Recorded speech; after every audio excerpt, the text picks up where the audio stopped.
그렇기 때문에 이런 시대를 살아가는 우리에게 가장 중요한 게 바로 내가 누군지 아는 거예요. 나의 정체성이 너무나 중요하기 때문에 그렇습니다. 그렇지 않으면요, 쓸려다니기 때문에 그렇습니다.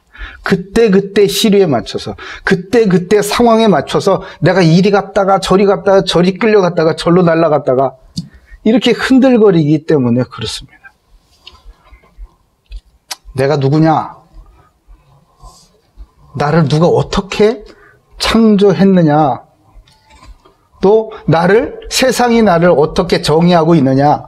이건 너무나 중요한 문제예요. 왜냐하면 그것에 따라 걸맞는 인생을 살기 때문에 그렇습니다. 예수님께서 제자들에게 질문을 던지셨어요. 너희들은 나를 누구라 하느냐? 사람들이 나를 누구라 하느냐 먼저 질문하셨죠. 그러니까 대답합니다. 사람들이 예수님을 보고 세례 요한이라고 합니다. 엘리야라고도 합니다. 아니면 예레미야나 선지자라고 합니다. 이렇게 알고 있다는 거예요. 이게 무슨 뜻일 것 같아요? 사람들은 예수님을 만나고 예수님 경험을 했음에도 불구하고 예레미야 정도의 응답밖에 못 받아. 엘리야 정도의 축복밖에 못 받아요. 세례 요한 정도의 나의 변화? 이거밖에 없는 거예요. 예수님께서 얼마나 답답하시겠냐 말이에요. 당시 유대인들의 신앙이 어때했냐? 로마의 속국 아니겠어요? 그러니까 그들의 시대 상황에 그 사람들의 이제 생각, 신앙까지도 제한이 되어 있었습니다. 그러다 보니까 예수님을 자기 자신들의 독립국가의 새 왕으로 삼고 싶었던 그런 욕심들이 있었겠죠. 또 그들의 욕구를 채워주는, 필요를 채워주는, 피폐하고 늘 결핍되어 있는 삶에 뭔가를 채워주시는 그런 신비한 능력자로서 모시고 싶었겠죠. 그리고 그들의 삶의 처지를 공감해주고 불쌍하게 여겨주시는 그런 따뜻한 위로자로서 만나고 싶었을 거란 말이에요. 왜? 그 시대의 상황이 그러했거든요.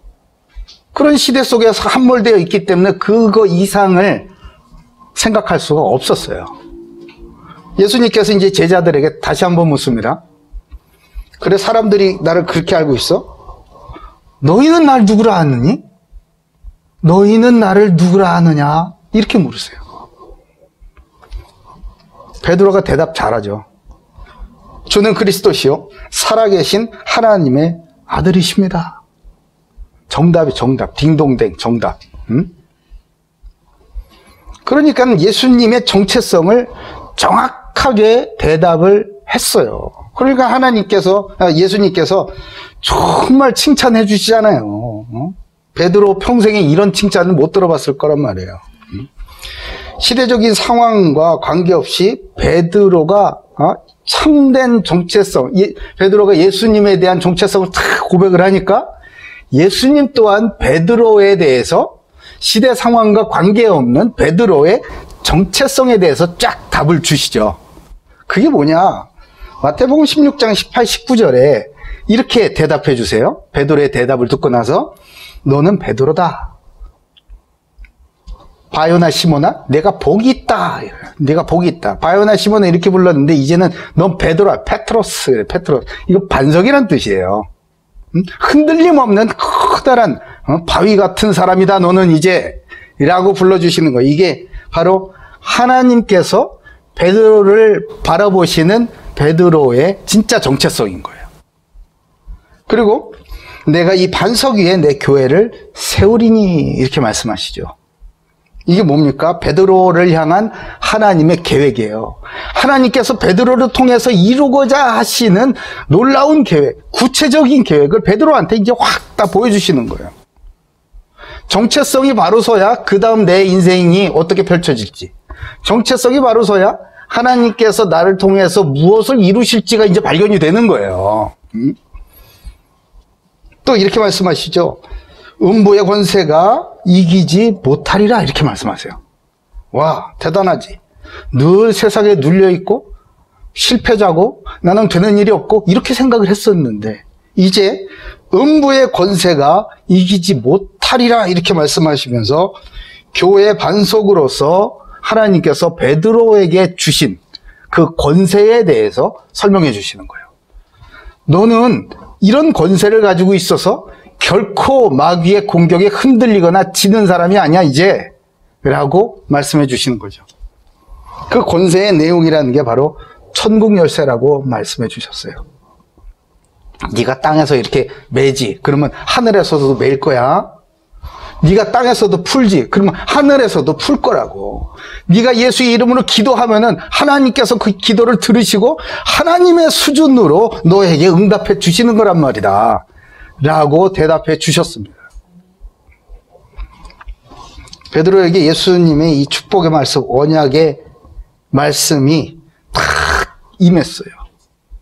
우리의 이 바람 같아서는 이 말씀이 정말 믿음으로 딱 붙잡혀지는 순간서부터 그때서부터 쫙 그렇게 사라지면 얼마나 좋겠느냐 말이에요. 그죠? 그래, 저 말씀 맞다. 저 말씀 그대로 나도 살아야지 하는 순간서부터 우리가 싹 변화가 되면 얼마나 좋겠냐 말이에요. 이 베드로도 그렇게 안 했어요. 근데 보니까 예수님께서 십자가에 딱 못 박혀 죽으시고 돌아가시기 전서부터 도망갔잖아. 그죠? 제일 먼저 도망갔잖아. 그러면서 예수님께서 말씀해 주신 그 자기 정체성에 대한 너는 반석이다. 페트로스, 넌 반석이다 그랬잖아요. 어떤 일이 있어도 넌 흔들림이 없어. 그게 너야. 라고 말씀해 주셨는데 그게 믿어지지가 않으니까 조금만 문제 터졌더니 벌써 도망가 버렸잖아. 제일 앞장서서 도망가 버렸잖아. 이게 믿음이 없으니까 다시 어디로 갑니까? 원래 베드로가 살던 그 자리로 돌아가요. 갈릴리 바다에 가가지고 물고기 잡는다고. 예? 그러면서 뭐라고 그랬을 것 같아요? 에휴, 뭐 내 팔자에 무슨 응? 내가 뭘 말하겠어. 나 같은 놈이. 이러면서 고기나 잡고 있지 않았을까? 근데 베드로는 예수님께서 말씀하여 주신 이 정체성, 자기 정체성이 언제 드디어 믿음으로 붙잡혀졌습니까?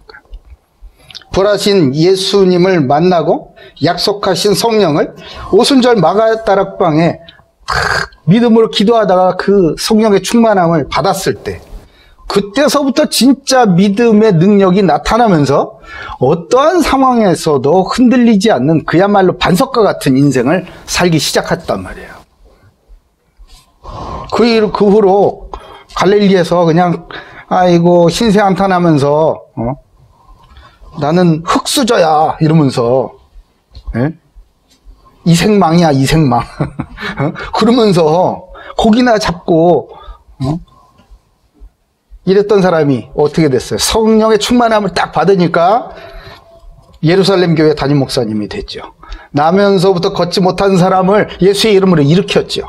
또 병든 사람과 귀신 든 사람들을 고쳤고 중풍병자 애니아하고 죽은 여자 다비다까지 일으키는 놀라운 능력의 사람이 되었던 거예요.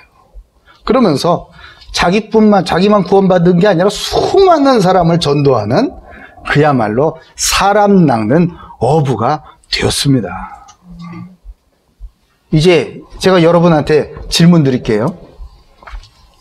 여러분은 예수님을 누구라고 알고 계세요? 그 예수님께서 여러분을 무엇이라고 정의하고 계십니까? 오늘 말씀을 통해서 하나님께서 저와 여러분에게 주신 참된 정체성을 믿음으로 굳게 붙잡고 새롭게 되는 은혜가 있기를 주님의 이름으로 축복합니다.